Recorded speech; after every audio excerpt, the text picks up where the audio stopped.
You're listening to Nice-ish, a podcast about reality TV and your opinions, with your hosts, Cindy and Grace.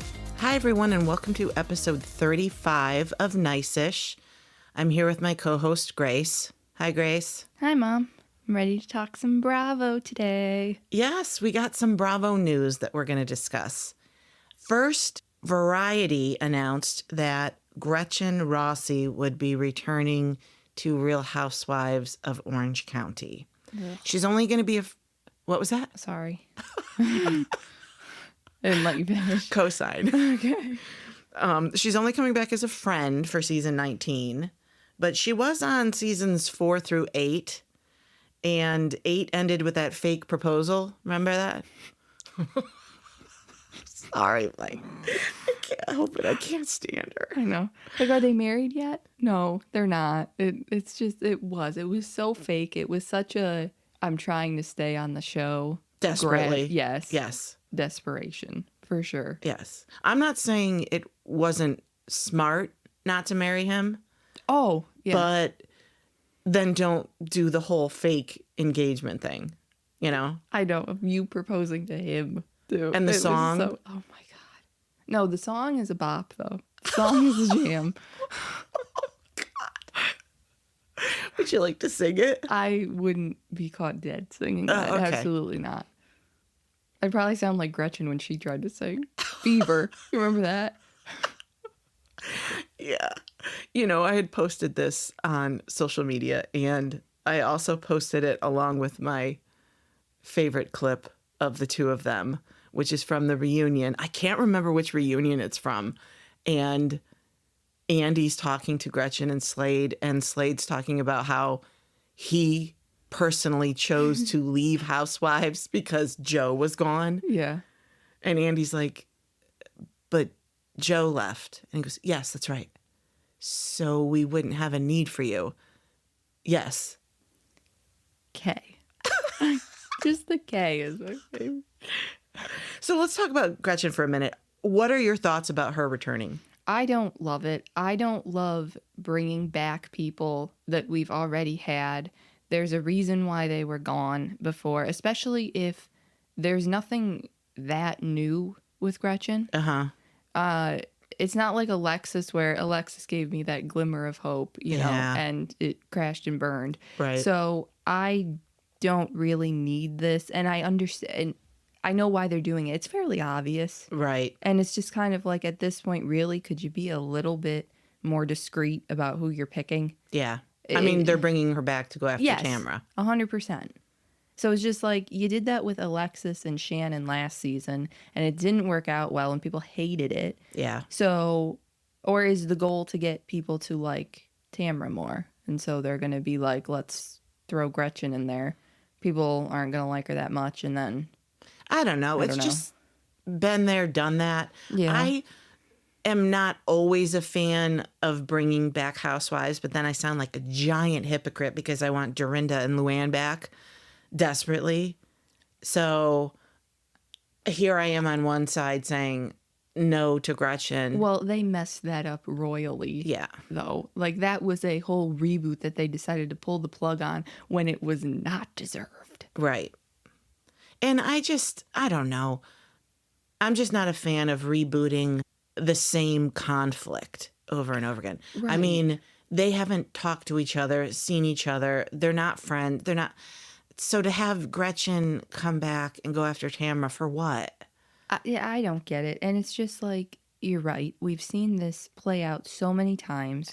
There's nothing new here. Yeah. What is there to gain here? I don't see much. It's just, and if I hear that Eddie is gay one more time, if that gets brought up again, I know. I am gonna lose it. Yeah, I know. Because whether or not you like Tamra, this is ridiculous. Going after somebody's husband about their sexuality is so disgusting. Yes, I would agree. All right, well, let's move on to other Bravo news. A little funnier news. Okay. We're going to talk about the Traitors, which has a lot of Bravo people on it, but in particular, Tom Sandoval.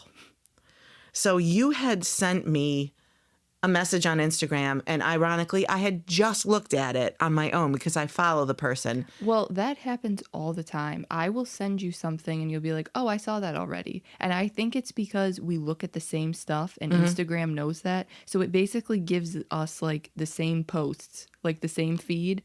Or I'll see something 3 days later than you did and I'll go to show you and I'll be like, how did you see this already? And then I'll ask, why didn't you show me? But Right. Well, I actually follow her. Yeah. Her name is Coca Macoca. And she posted a collection of comments about Tom Sandoval and his gameplay that she got off Reddit. Yeah. And I was laughing out loud at these. They were so funny because we just watched the last episode on Thursday. Right. And Sandoval is all over the place. It was so funny. A small spoiler alert. If you haven't watched the episode, then, fast forward through this part because we're going to talk a little bit about it. Yeah. But he mentions that he thinks Dolores is the traitor. The reaction to that is so funny to me because everybody doesn't take him seriously. Yeah. Every single person. They're like, including no. Dolores. She's like, go for it. Maybe Dolores has figured out the game here, which is, okay, let him come at me and I'll just be like, okay, whatever, you're crazy, you're insane. And everybody else thinks that too. So then what a good move. Basically what she said. Yeah. He's like, a little nervous. And she's like, don't be nervous. Go ahead and say it because it's going to be so dumb that nobody will believe you. So please share. And then he's talking and Derek, who wants to go after Boston Rob, is so antsy and annoyed that halfway through he's like, can we please just move on to something else? It's so dismissive. And Sandoval's like, whoa, wait. He goes, no, this is dumb. Can the adults talk now? Literally basically that though. Yeah. Nobody wants to hear from him. Like, okay, we're all trying to play a game here and you're just, farting around. Yeah, twiddling your thumbs just by yourself. Well, It's I so wanted to funny. read a couple of the comments on this thread on Reddit. Yeah. And it starts with petition to have this weird Tom guy on every season. This guy's hilarious. He has no idea what's going on, but he's finally fully detoxed and woken up, and I'm here for it. I just want to see how many seasons it takes him to realize what's going on. A lot of people were commenting on his sweaty armpits and how he was literally detoxing on each episode. That is so funny. From Coke, I'm gonna assume. From whatever. Let's leave it blank. Ambiguous. Then the next comment says, I will start off by saying I have no idea who Tom Sandoval is, but what is his deal? He's acting like an alien who's trying their best to imitate a human. His facial expressions and his entire demeanor seems to be a caricature of what I assume he thinks serious investigators would act like. Couple that with his bizarre eating habits, and I can't tell if he's hilarious or disturbing. His eating habits are weird. Yeah, nobody wants to be in the room with them. Gabby literally walked in. Saw it was just him in the room Eating. and then made a face and left. She goes, oh. Yeah. Oh my God, that was so funny. Okay, some more comments. He doesn't even know where he is. The best protection you can have in this game isn't a shield. It's being the target of a Tom Sandoval theory. Was he raised by wolves? Sit down, son. And Sandoval always looks like he's doing long division in his head. But honestly, I do feel like the very first point that was made, which was, I think he thinks this is how serious investigators sound. Yeah.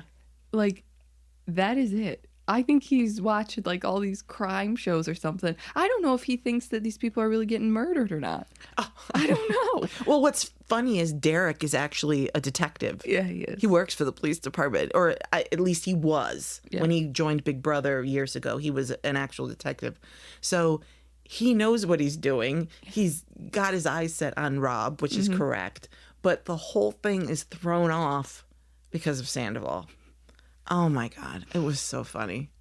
The way that the Traitors producers are editing this is so hilarious to me because we all know Tom Sandoval's an idiot. Like if you watch Vanderpump Rules. Right. But the way that they are just making him look like this absolute buffoon every episode is so hilarious to me.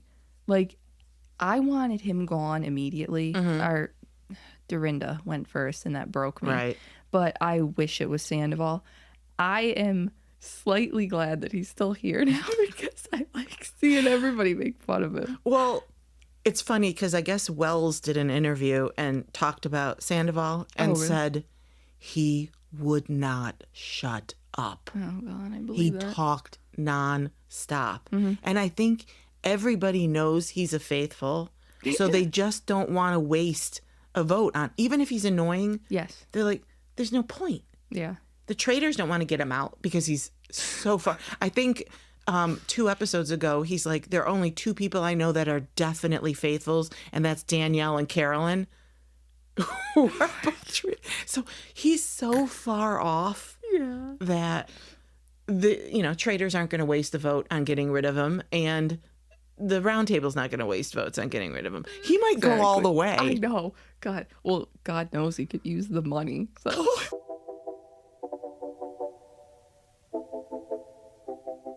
Let's talk about this week's episode of Real Housewives of Beverly Hills. I'm kind of going to jump a little bit in this episode here to get to the main points. So the first scene I'll jump to is with Kyle inviting just Erica, Sutton, and Garcelle to dinner. Right before they were getting ready to go to Garcelle's beach house, like the next day. Yeah. So Garcelle and Sutton kind of clocked it immediately. They're like, she wants to meet with us to smooth things over and kind of rally the troops. Yeah, have some backup. Right. So we know that Kyle and PK have been texting. It's more than memes and stuff like that. So Kyle feels like she has to defend herself constantly against these women. And what's funny about that is when she says that, production cuts to flashbacks of Kyle telling Denise, Erica, Sutton that they all have to be truthful and talk about things that they don't want to talk about in this group. And now it's her turn, literally, and I don't think she's liking it so much. She's literally like, why do these women have to question me about my character? They know me. They this, that. It's like, you've done that to everybody every season. I mean, production always has receipts. You can't, like, throw up a softball like that and not have them go back and Literally. show every time you've done that to somebody else. I know. Kyle then starts to apologize for how she left Bose's house on Friday, but then also says what she said and how she feels she stands by. So it's a little bit like, I am sorry that I walked out the way that I did, but I still feel the same way. But you should still be ashamed. Yes. So I was like, okay, Erica says she's fine and doesn't need an apology, but this will be Sutton's first cringe moment of the episode, where she asks Kyle what she is apologizing for, and clearly this threw Kyle off completely. Because Sutton's kind of questioning her, and she wants a recap of everything Kyle said, and like kind of like specifics of what are you apologizing for. I feel like she's being super argumentative. Yeah. And difficult. Difficult, exactly. Like Garcelle and Erica are kind of looking at her like, what? What exactly do you want from her specifically? Are you looking for something that she's not saying to you, or what is it exactly? But yeah, just being difficult to be difficult, I feel like. Yeah, I mean, it bugged her that she left. So she wants her to specifically say, I'm sorry, Sutton, that I left, that you were upset, that what, I don't know, whatever. She's giving a sincere apology. She's sorry. She said she was embarrassed that she did it, or she didn't like the look or whatever. So just accept it. Like, shut up. The fact that the words I'm sorry come out of anybody's mouth on the show, just take it as a win and, right? keep it moving, because the fact that you got that at all is just, Yes. rare. Yeah, I was going to say rare. It rarely happens where someone admits fault. Yeah. So take it. Well, and then it's just kind of like in Sutton's confessional after she's like, yeah, Kyle's rallying the troops and Erica might be a minion, but Garcelle and I, we aren't. And I'm like, how does an apology make you even more mad? Like, how does that happen? I know. She's saying she's sorry. You don't have to be her minion. She's so weird. God. She's so weird. I know. So this part was cringy, a little funny, like, but, Yeah. Sutton. It's just weird. That's the only thing I can describe her as. It's just her. I go so up and down with her. Me too. Yes, I was going to say that too. Sometimes I think she's really funny, and other times I'm like, wow, do you have no awareness around you at all? Yeah. But we'll talk about that because she does not. Right. She doesn't. It moves us on to the women all meeting to drive up to Garcelle's beach house. And Dorit comes in and says Jagger, her son, asked her if her and PK are divorced, and that he mentioned her message that she wrote on Instagram. Right? Who the hell told him about that? I don't know. Probably somebody at school, a friend. I don't know.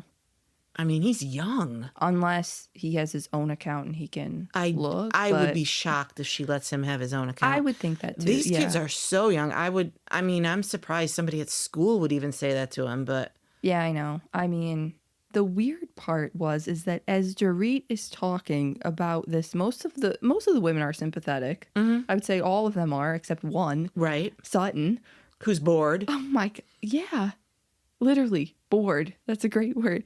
And she just cuts in as Dorit is talking and says Garcelle wants this to be a fun and positive day and that they need to get going. So basically, this situation is not fun and positive, and I'm not really here for it. So can you wrap it up? Yeah, exactly. Like, oh my God, read the room. It was appalling. I can't believe nobody said anything in the moment.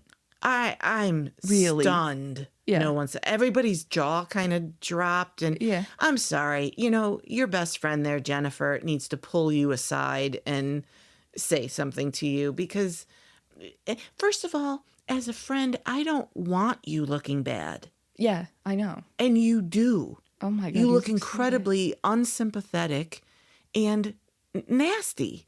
Yeah. So I would pull you aside and say, hey, this was rude. You might not have meant to be. Yeah. You wanted to keep us on track time-wise, but it was incredibly rude. It looked terrible. And I think when you get a chance, you should go over and apologize. Right. But that did not happen. It did not happen. They're all thinking, hey, it's not me. Yeah, Dorit called her a strange pumpkin. That's what she called Which Sutton. Was kind. I know. I thought, wow, that would not be what I would be saying. But okay, that's fine. So you had posted about this incident. You had said, Lord, Sutton, that was rude. Yeah. And you got a response back from @waspokey that said, normally I am all for cutting off a Dorit story, but yeah, that was rude. Yeah, I get it.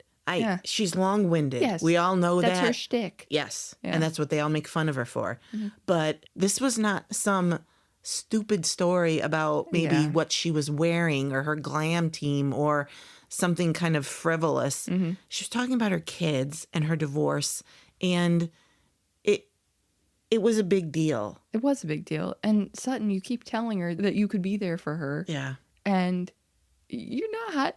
You're not. No. It's just like, okay. No. I would have said something in the moment. Anybody in the moment. Yeah. Like, not one person. And I just thought, I would have been like, are you for real? Let her finish her story. I get it that we got to go, but she's talking about her kid here. Garcelle can wait another 3 minutes while Dorit gets this off her chest. We're her friends. I know. Garcelle can chill on her porch swing like she was waiting for them to roll up. She's fine. It's okay. Well, because when Garcelle heard it at the beach, they were like, oh, yeah, Dorit told us that today. She was like, oh, my God. You know? So the fact that I wonder what she thought when she saw that, actually, Garcelle. Yeah, she probably laughed. Yeah. Because she's not a huge fan of Dorit either. You know what? Yeah, that's true. But still, I get it. Yes, normally cut it off. Yeah. Let's go. If it was something stupid again. Well, then they fine, flashed back to the comment Sutton made about when Dorit had her home Right. invasion. And literally, Sutton was a rude bitch there as well. And was like, I've been putting fires out all day. The, home interior guy that I wanted to come in from France, like his plane was delayed. I'm like, are you for real? And then she was like, yeah, sorry, I wasn't held at gunpoint. It still shocks me hearing it late, really even does. 2 years later. Yeah.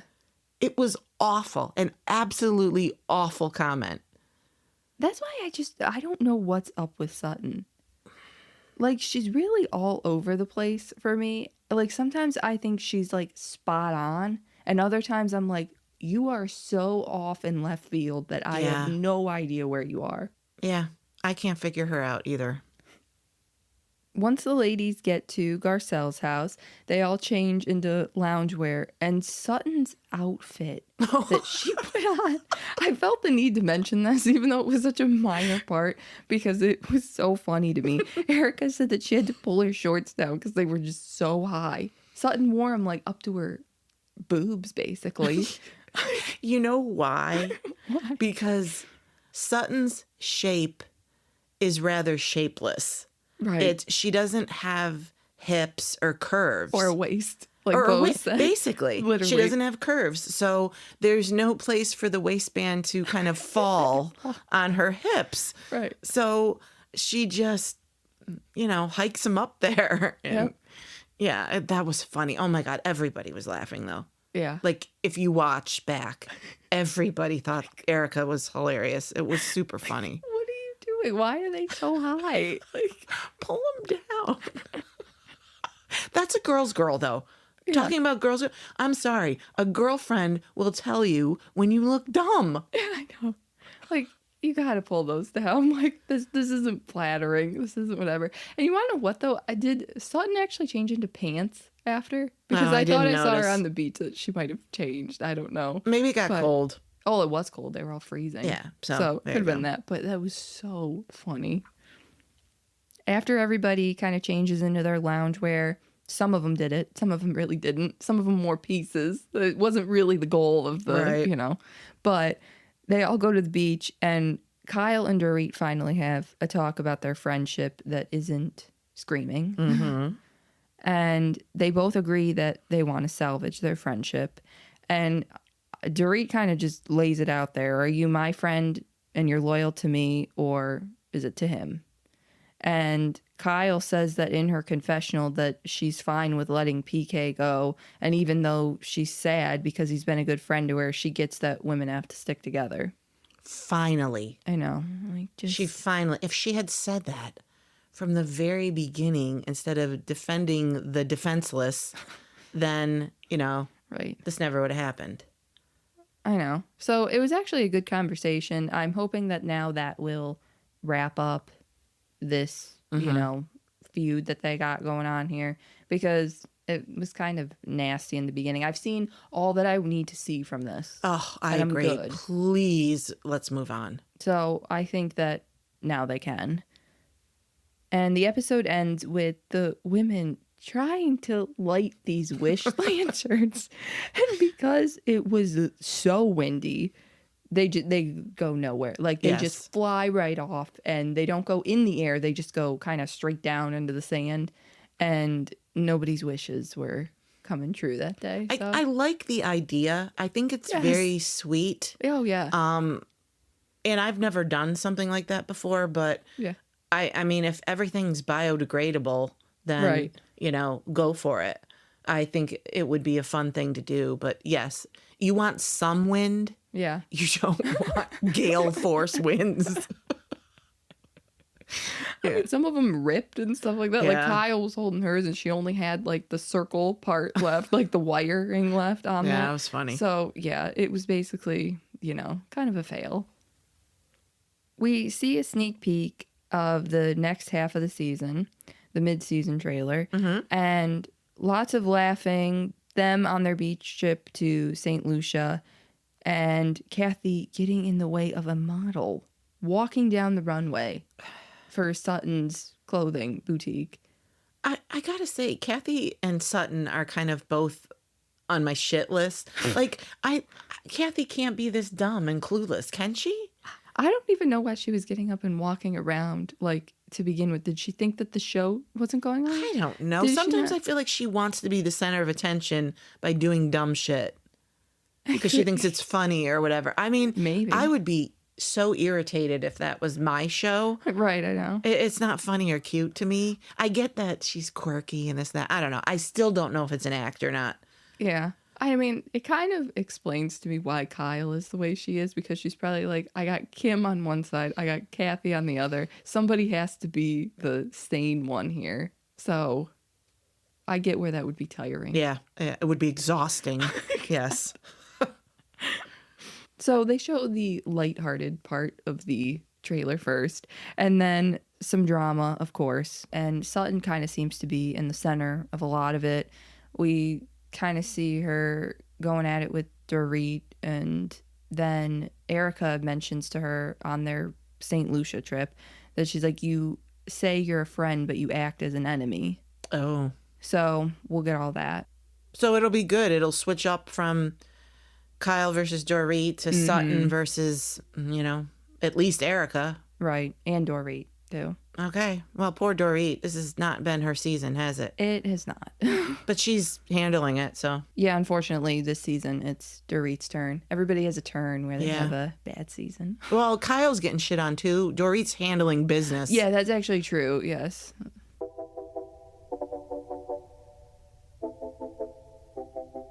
Let's talk about part 2 of the Real Housewives of Salt Lake City reunion. So it immediately starts with where we left off from part 1, with Bronwyn's husband, Todd, talking about Lisa, saying that the family of Gwen's dad thought maybe Bronwyn had had a miscarriage. Right. And he is not happy at all. He thought the whole thing was inappropriate. But the one thing that caught the attention of you and I was that Todd seemed to get a genuine apology from Lisa when she was kind of dismissive with Bronwyn. Yeah. I noticed that immediately. Why do you think that is? Well, I think it's interesting that on the boat, Lisa also took kind of Todd's side there too. So I am not sure. I'm not sure if it's because he's got a bit of an influence in terms of money or in terms of, social standing, I guess. Because that seems to be what Lisa cares about the most.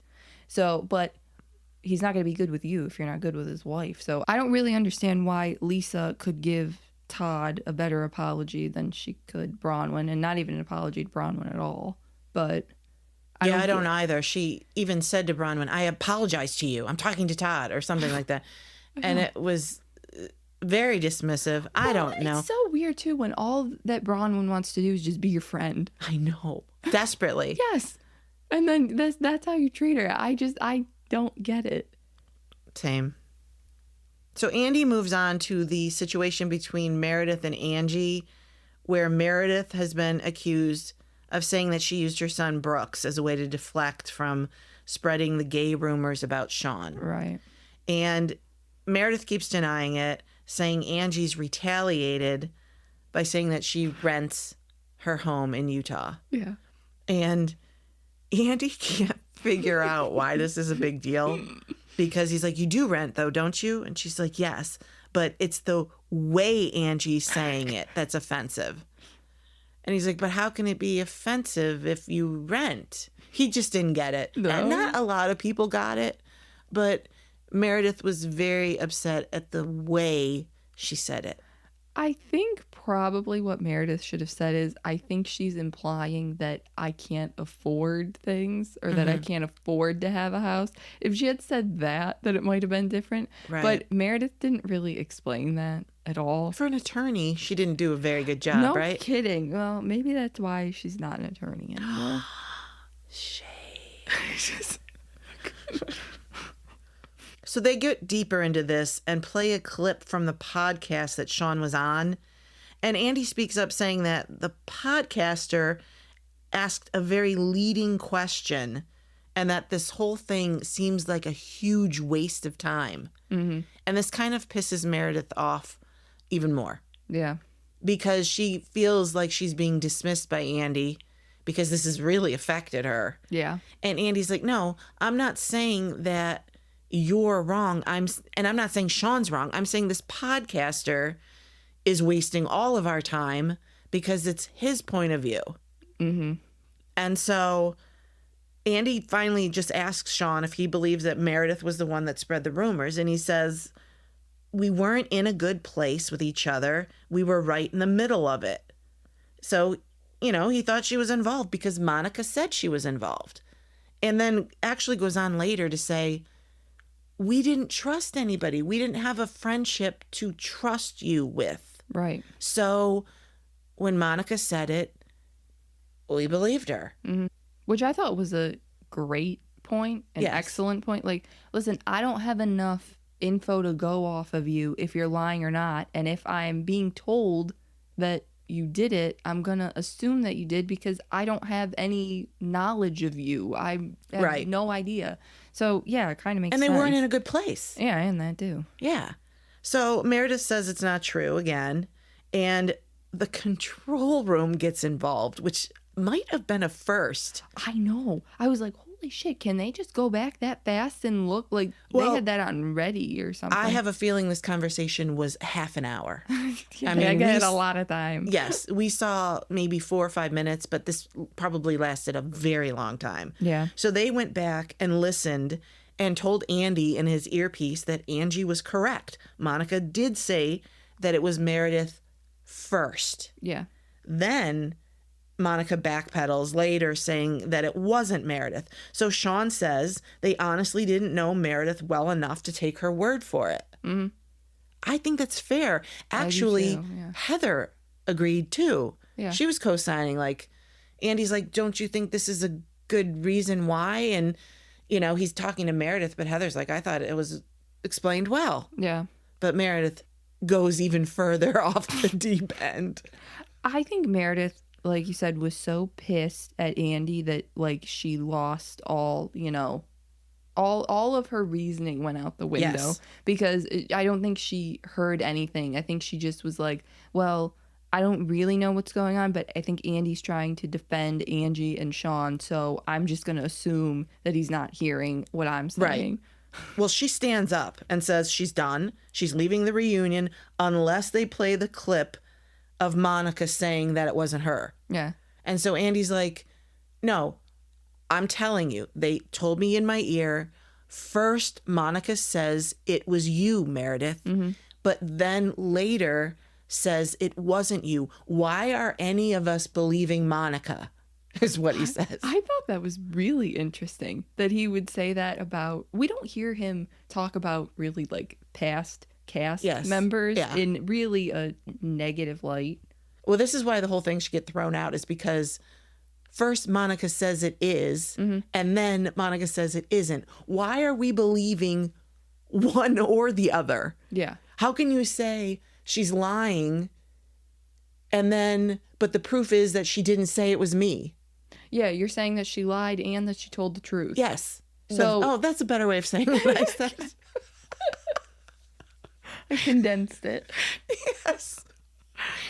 But yeah, they both, you can't use her as an example, Monica, of anything. Yeah, I know. Because they both hold the same weight. Which is nothing. Right, which is nothing. Angie thinks that you did do it, and she's going to believe that part. And then you're saying that Monica said that you didn't do it, so you're going to take that part. And now we're talking about Monica again. And it's just like, let's be done. Let's be done with Monica. This whole thing shouldn't have happened. Right. And you're not seeing what we're saying here. We're not saying that you're wrong. We're saying that she said this before to Angie, and this is why she thinks that. Right. Which Meredith could not seem to grasp. Oh, God. Meredith. She couldn't grasp it. And poor Seth is standing behind her like this deer in headlights. Like, are we going? Are we not going? What am I doing? Because I'm doing whatever you're doing. If you tell me we're going, we're going. Just literally, he's standing there for like 5 minutes. No, like, are you gonna walk off? Because I have to walk off as your husband, but I don't know. You need to give me a cue or something if we're gonna go. That was funny. So then we go back to Andy talking with Todd, and he brings up the emotional affair. And the whole thing is super uncomfortable. Yeah, I know. It is. And I imagine Bronwyn regrets bringing it up entirely and sharing it, because she backtracks a bit and says that it wasn't an emotional affair, and Heather calls her out on that. She's like, no, on that boat you said infidelity. And Angie says, well, she did say emotional affair, but when they cornered her on it, Bronwyn said, I don't know if it was an emotional affair or not, but to me it felt that way. It felt inappropriate. So it's got to be really hard with your husband. Oh my God, right behind sitting right behind you. Yeah. So it's understandable why she would want to backtrack. I would think so. And that's why I don't get, because I'm seeing that she's getting like kind of heat for that. Like, oh, she shared all this and now she's, basically lying, probably because about the necklace stuff too. It seems like a pattern. I think she is so unprepared for this season and what this Housewives was going to be in general. Right. I think now she might learn a little bit better here, but it's got to be uncomfortable. It's not any I just don't think it takes a rocket scientist to figure out that the reason why she's backtracking is because her husband is right behind her and you can probably feel his eyes on you. Yeah. I don't think that. And he looked a bit shocked by some stuff. He said he did not watch the episode. Yeah. So when Andy said that Gwen was the one who saw the message, he looked like gobsmacked. Right. He was, by the way, I can use gobsmacked in a British accent in the car, I would like to hear it right now. I'm not going to do that because I need to stay in the British accent. I can't just throw words in there. Then it's weird. Yeah, then that's really weird. Yeah, as we're talking, just throw a sentence in there of what you're going to say. Just have it pop in. It'll give listeners something to look forward to. Okay. Anyway, let me get back on track. But so what do you think? Did Todd cheat? I don't know. I mean, judging by how hurt Bronwyn was talking about it, it would appear that way, that something was done that was inappropriate. Yeah. For sure. So whether it was multiple messages or even if it was just one, I don't know. Something happened that she was uncomfortable with and that made Gwen uncomfortable too. So enough to tell her mom. So. And he bought her a ring. Right, I know. 5 diamond ring. Yeah. Promising 5 different things. One was fidelity. So I'm sorry. It's not nothing. Yeah. If you're doing that. Agreed. I don't know if it was physical or not. The guy has access. He mentioned that he spends most of the time in New York working. So, whatever. I don't care if he did or not. If Bronwyn doesn't care, I don't care. Well, she clearly cares. So I care. No, I don't care. I don't care. But let's move on to something else. So in the extended version, which we watched over again on the cock, we get a few more discussions that we don't see the night that Bravo airs it. Okay. One of them was a flashback to Seth motorboating Whitney's boob cake. Do you remember that scene? It was at least 2 seasons ago, wasn't it? Or was it last year? Why did they have to flash back to that? I could live my life and never see that I know. scene They ever flashed again. back to it because someone asked the question of, why does Meredith think she can judge Bronwyn's marriage when Seth said he wanted to motorboat Whitney?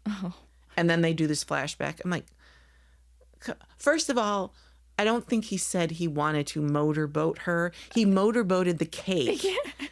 But bad choice? Yeah. Yeah, absolutely. It's not a good idea to motorboat your wife's friend's breast cake. You know? Right. Stupid. No, right. God, everything seems to happen to Whitney with Seth. It was that, and then he called her a biatch, too. Oh, I know. It's very weird. They also showed another scene that they didn't show the whole thing of with Lisa and Todd. And they were talking about the Vita tequila, and Todd had said that it wasn't very good. Mm-hmm. And so Andy's like, are you willing to retaste it? And Todd was very kind and said, absolutely, I'll try it again. Mm-hmm. And so Lisa was kind of upselling it. But well, there you go. This just proves the point that we said before, that that's why she gave him an apology, probably. And, you know, if he would talk up their tequila, that would mean a lot. Yeah, could be. So. Then they talked to Mary about her church reopening. They did a bunch of renovations on it, and she said they've had a few services there. Oh. So I did not know they were doing renovations. I know a long time ago it had shut down, but I thought that was from COVID. And we've been, you know, open for a long time, so I had no idea that that's why. Yeah, I didn't know either. I remembered it closing. Yeah, I thought it was like done though, so I guess it wasn't. Oh, really? But I thought that, but I mean, maybe it was just COVID, but I don't know. Yeah, I don't know either. So they touched on that, and then they touched a bit on Meredith and Seth's marriage and how he works in Ohio, and does he have a side chick, which was, you know, how offensive. I'm sorry. What a terrible question. Why would you ask that, Andy? My God. I know, why? How'd that make it into the pile in the cards? How did that get in there? I know, right? They get thousands, I'm sure. And you want to ask if he's got a side chick. But now we jump to the part with Mary talking about her son, Robert Jr., and his struggle with addiction. And Mary said Robert Jr. wanted to go to rehab. Mm-hmm.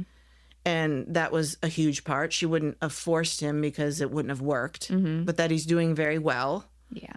And she said they planned to talk about it on camera, but didn't plan what they were going to say. So she really had no idea how much he would share. Mm-hmm.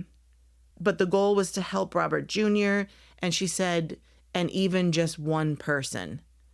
So helped a lot. Yeah, I think so. And Andy gets emotional and even is wiping away tears when he mentions what Robert Jr. had said about being a stain. Oh, God. And then Heather mentions watching with her girls, and Whitney got very emotional talking about her father, who she hasn't seen since season 1, who's also an addict. I forgot about that. When I remember seeing him in season 1, and I forgot about that until she said that. I was like, oh my God, yeah. Yeah, they paid for him. Her and Justin paid for him to go to rehab. And we saw part of that, but my guess is he's still using. Yeah. So she said this led to a conversation with her kids about why they don't have a grandfather. Mm-hmm. It was a really great segment. And as Mary's talking, everyone on the stage is kind of wiping away tears, but Meredith. Mm-hmm. And the camera pans over to her multiple times. And she does look a bit stoic.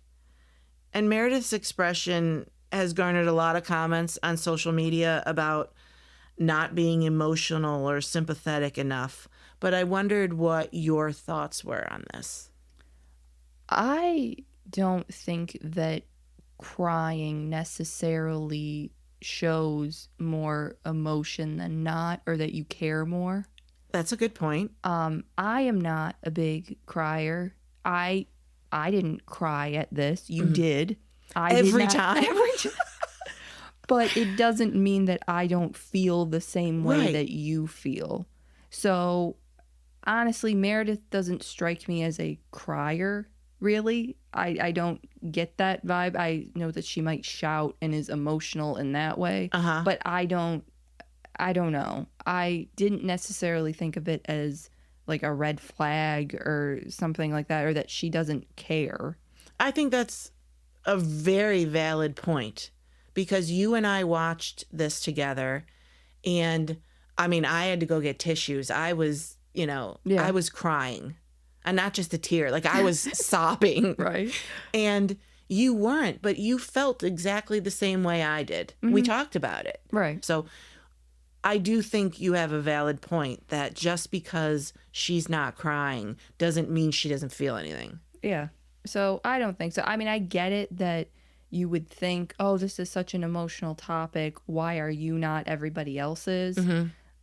But it just, I don't know. It just doesn't work that way, I guess. Well, they panned over to her over and over. know. I thought they were trying to make a point. I thought they were too. And I don't think that one needed to be there, really. Yeah, it wasn't fair. Yeah. I didn't think it was fair that the camera kept panning over to her, trying to make a point of like, you're not emotional enough. You're Or not you don't this, care. Or you don't care. Exactly. Like, I don't think that has anything to do with it. And we saw at the end of the episode that they end up, you know, hugging and stuff like that. Yes. So she did care. Yeah, of course she did. Yes. So I thought this was a nothing. I thought that it doesn't do anything. Like, this shouldn't cause a fight. This shouldn't whatever. Right. So don't make there be an issue when there wasn't one.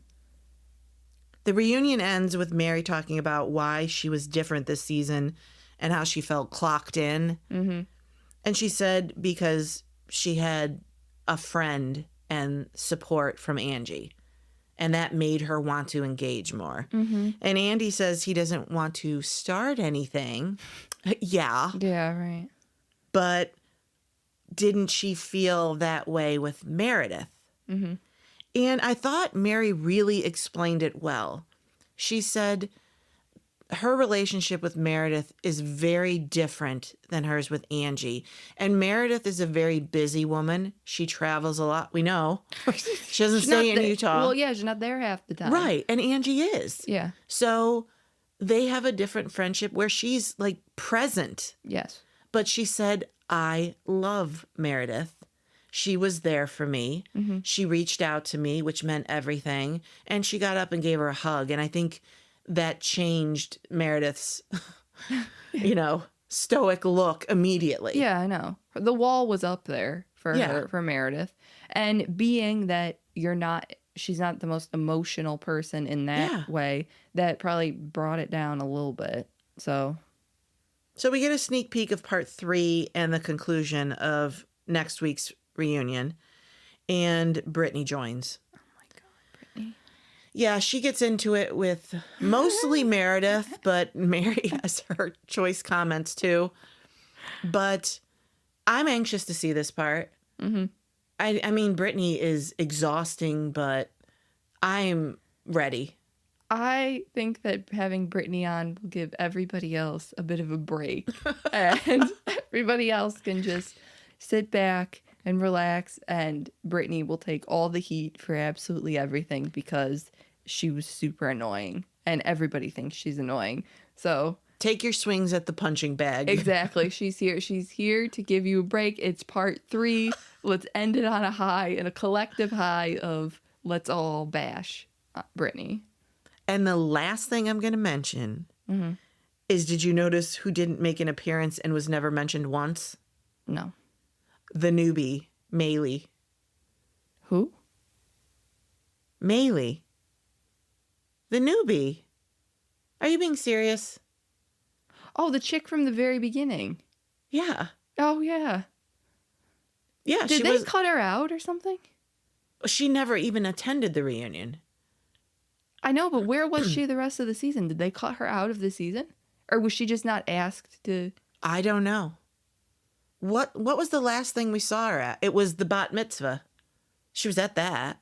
Oh, right, because she was there for the high body count hair thing. Yeah, because she had high body count hair too. What was she wearing, a bump it? Okay, well, out of sight, out of mind.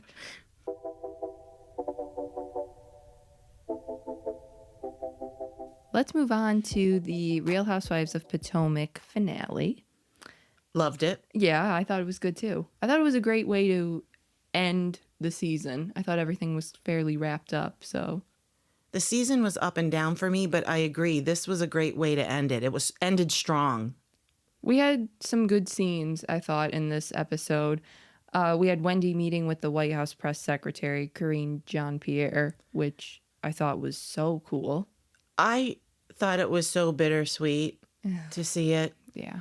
I loved her, and I loved their meeting, and it made me sad. Yeah. But then maybe there's hope. Well, to get things even sadder, Giselle and her girls were trying to plant a Christmas tree as for her late father, which I'm like, guys, do you not know how to use the shovel correctly? Did nobody ever teach you how to use a shovel? Clearly not. They just gave them a shovel, a brand new shovel, and still the tag on it. Yeah, and here try to dig. Right. Which nobody put their foot on it. Nobody, nobody knew how to use a shovel. It was very sweet. I thought the entire, memorial type effort for that, and to have a plaque made and stuff, it was very cute. But I like how they ended it though, just like, we're gonna have somebody come and dig this up. We tried. I think that was the point. Yeah, it was. But I agree. I thought it was sweet. And then we also had a scene too with Stacey meeting her friend that she knew from Chicago, AJ. Yes. Not a fan of TJ. No, and I am a fan of AJ. He pegged TJ exactly right. Mm-hmm. I think he said everything she needed to hear, which is what a friend does. I know. And not hear it from these women who kind of just met you. So you're like, well, I'm not going to take their opinion too highly. But It's like, this is your friend. You've known him for forever. And he's telling you, I'm not getting good vibes here. I actually specifically think he called him a cornball. I think he's worse than a cornball, but yes, he nailed it. I know. I think he's worse than a cornball too. I think that, like, yes, he's corny, but for whatever reason, there's like some ulterior motive in there. I don't know. I think he's kind of a jerk. Oh, there are a lot of words to describe him. I felt like he is very self-centered.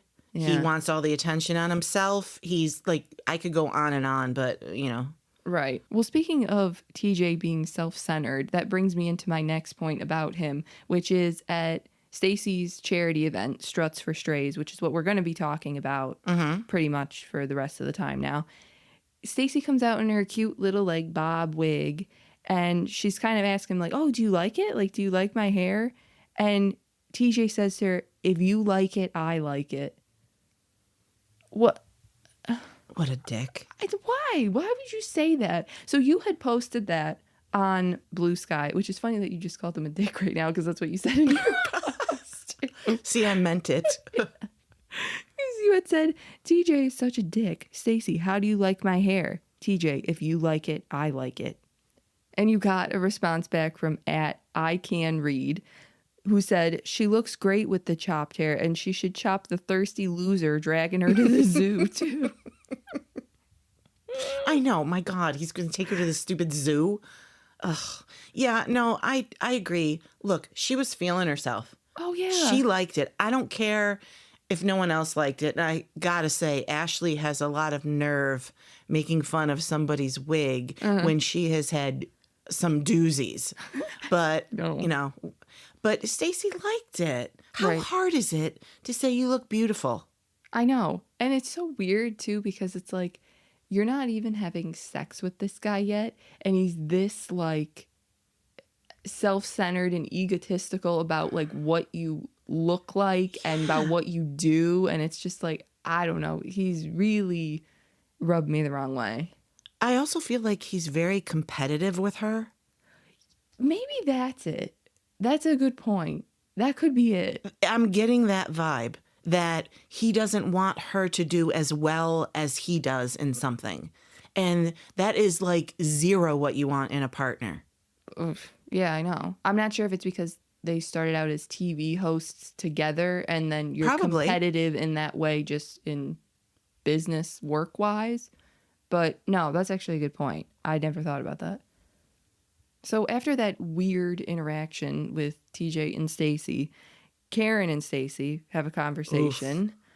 And Karen just basically says that she was hurt by Stacey backing Mia and that she supported Mia and didn't, see if she was okay, things like that. And Stacey just seems to be kind of one of these people that it's a situation by situation. Thank you. Yes, I saw you struggling. Can you help me? I appreciate that. I'm your Stacey. We just watched the episode, so I'm trying to get my thought through my head at the same time. But yes, she's a situation-based person. Yes. So it doesn't automatically, because you're friends, she's going to side with you. Which is great. That's the type of friend you want. Well, right. And especially on this show, you need somebody who's fairly impartial. Yeah. Because it gets to be sides really quickly. And on it these looks shows. stupid. I get a ride or die friend. I understand that. And I probably am more that type than Stacey's type. So you're more of a Jacqueline?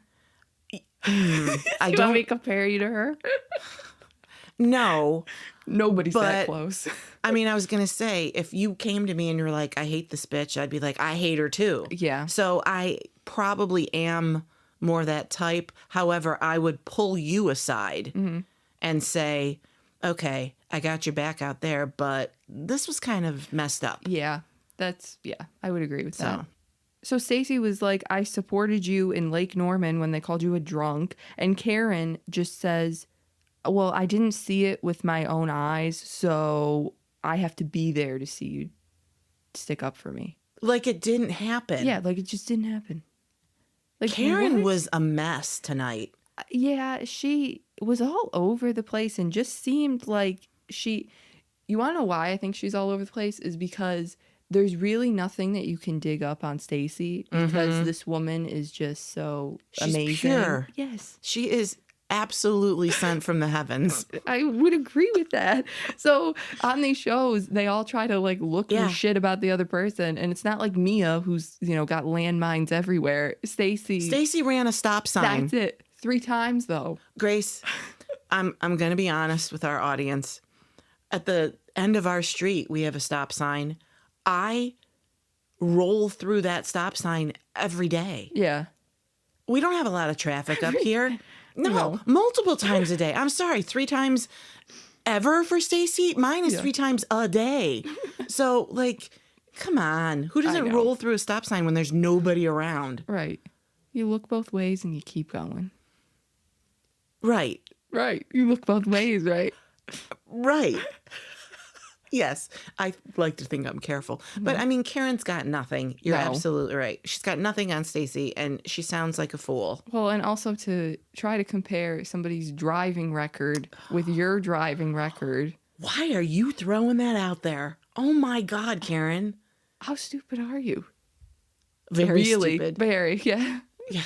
So their conversation ends. Stacey's like, I owe Karen no allegiance anymore. I started out thinking that she was my best friend, and now she's turned into my worst enemy, basically. Right. So after that, we hear a little bit from Kiarna that she said that her and Greg were taking a break, that they actually moved in together, but they aren't now. Like 2 weeks later, I think she moved out. So that's too bad. It's too bad, but like the signs are there. Yeah. And I gotta say, at the very end, I know I'm jumping to the end, in the bio at the end, they said she was waiting for a ring. And I thought, okay, you can't be helped. Because if you still want to marry this guy after all of this has happened and you couldn't make it 2 weeks, right, then you're an idiot. Well, that was basically our Kiarna news for the episode. She wasn't really in much. Right. But we'll move to Ashley. And my God, Ashley and Giselle, they're so messy. Can I also mention that Giselle going back to buy the dress that one of my favorite parts. Wendy said she liked, and Stacey was like, you can't wear that and upstage me. So Giselle goes back and buys it. That is what I'm looking for. Yes. In these shows to a T. That is so funny to me.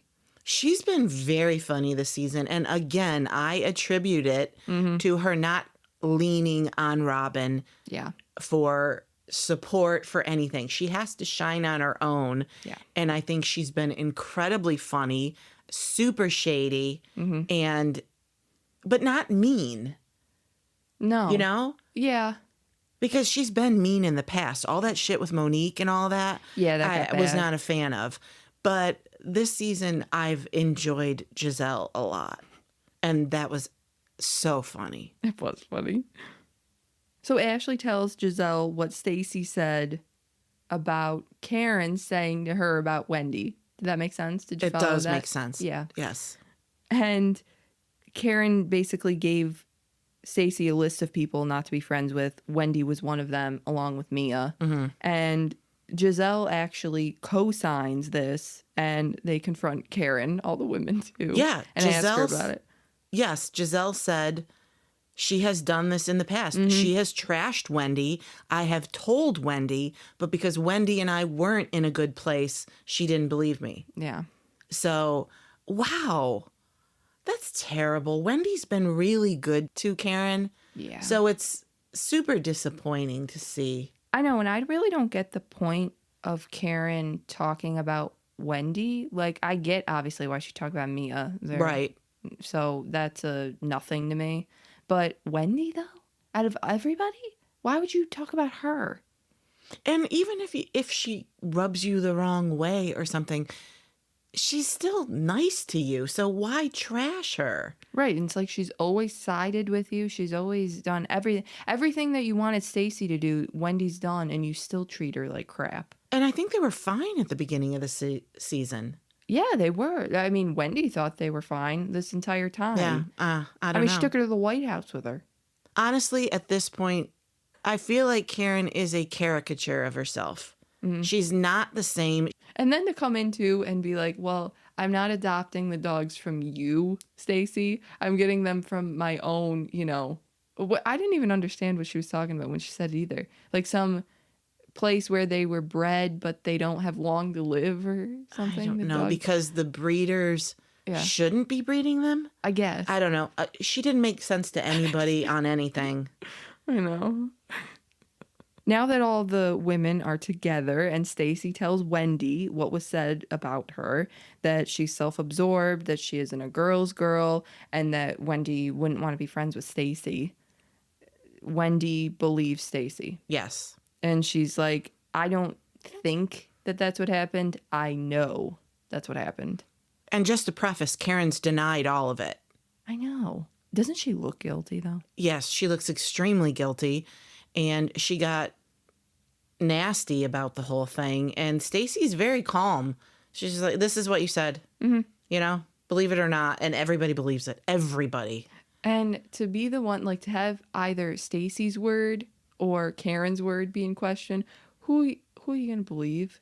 I'm going to go with Stacey 100% of the time. Yes. And I got to say, Mia's reaction was just like, I don't even care. Oh, yeah.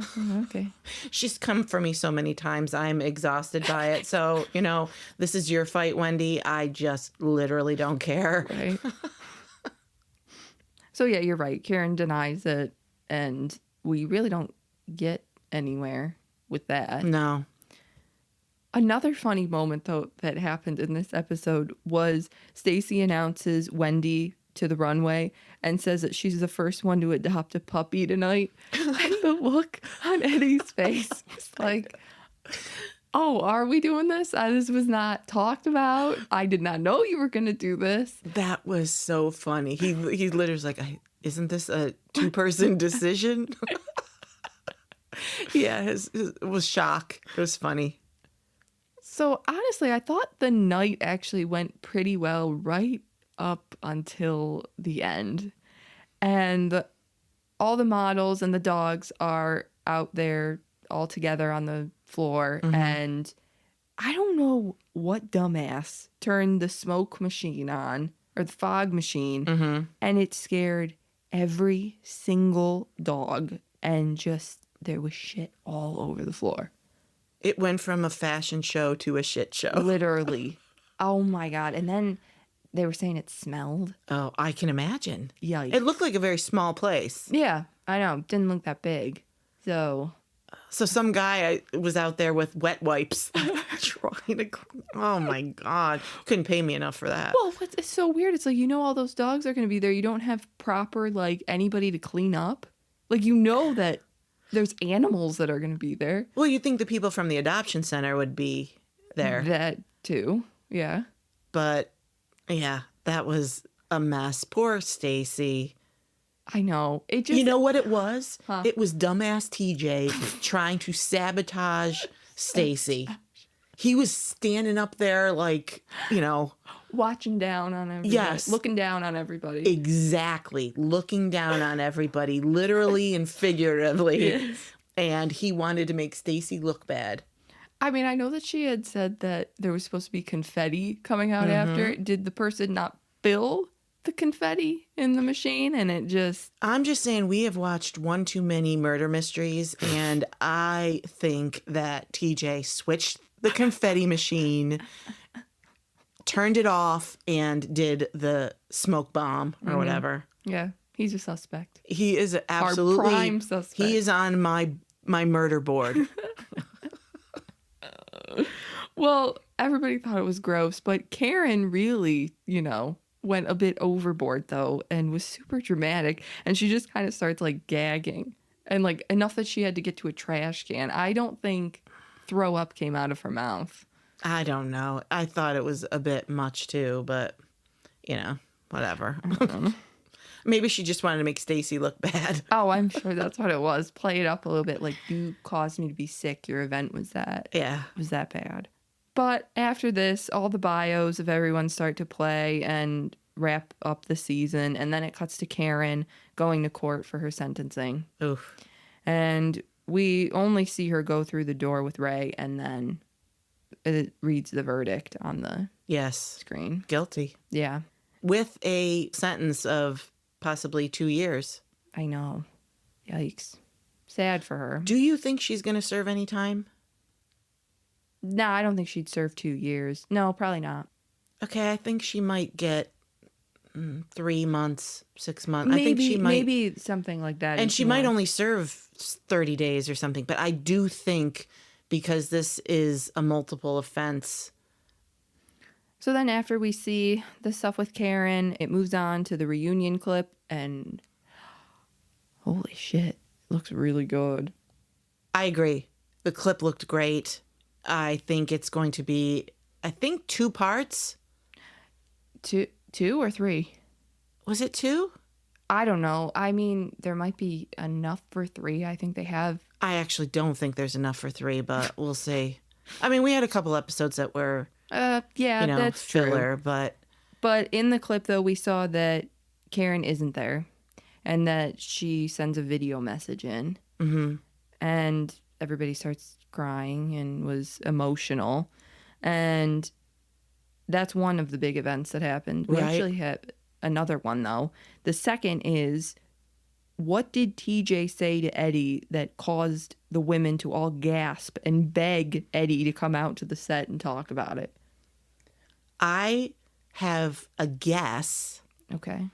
I think because of Stacey's reaction saying he would never say that, the question was, why aren't you here? Mm-hmm. That's what Eddie said. Why aren't you here? So I think TJ said they're not together and he broke up with her without telling her. Oh. That's my theory, because she'd be like, why would he say? That's not true. Right. But I don't know. I'm going with that. Yeah. Do you have a theory? I definitely think the same as you, in the fact that it's something to do with that they're not together. Maybe he made that decision, I guess, and Stacey didn't know. Right. Or I'm not really sure what. But I definitely think it has something to do with that. I just don't know what he would have said that would cause all of them to be like, oh my gosh, like he said that. Because I don't think that would elicit that reaction, just saying that, they're not together. I posed this question online, and a few people compared it to the Kenya Walter situation. Oh. And thought maybe she, faked it with him. I can't say that she comes off as faking this to me. She seemed way more into him than he was into her, but I felt like she liked him. Yeah, which nobody could figure out. So. No, we couldn't, but didn't you feel that was genuine? Yes, I did. So I don't know. And there's no way that he's going to admit he's gay. That's just not going to happen. No. And because I saw that theory on as well, but I just can't see him being like, no, Eddie, I didn't come because we're not together because I'm gay. I just don't see that happening. So I don't see that either. I don't know. But if it's a 3-part reunion, it's probably not going to be till part 3. I know. Which sucks. Well, we'll wrap up the season here, and I'll just ask you, overall, what were your thoughts on this season? I was happy with the season. Mm-hmm. There wasn't an episode I missed. I didn't feel like every episode was a winner, but there were enough good spots that I thought, overall, maybe on a scale of 1 to 10, that it was probably a 7 for me. Mm-hmm. Enjoyable enough that even episodes that didn't have a lot going on still kind of made me laugh. Yeah. So I was happy with it. Mm-hmm. Did you like the season? I did. I thought that overall it was a good season, that I wasn't bored. Mm-hmm. I wasn't like, oh my God, when is this going to be over? Or this is really dragging for me. Like Roni. Good God, yeah. Yeah. So I liked it. I thought this season, having that cast shake up a little bit with getting rid of Robin and Candace, was good. And I think it was a positive adjustment that everybody needed. Mm-hmm. Unfortunately, I was disappointed with Karen this season. But yeah. Karen was in my top 3 housewives, like, all time. I really, really liked Karen. And this season just killed that for me. She's dropped so far down the list. And it's disappointing, but I just kind of lost respect for her. Yeah, which is disappointing. It's sad, but hopefully when we see the video of her on the reunion, we'll see if maybe that clears some stuff up or what that'll do, but I don't know. Yeah, let's hope.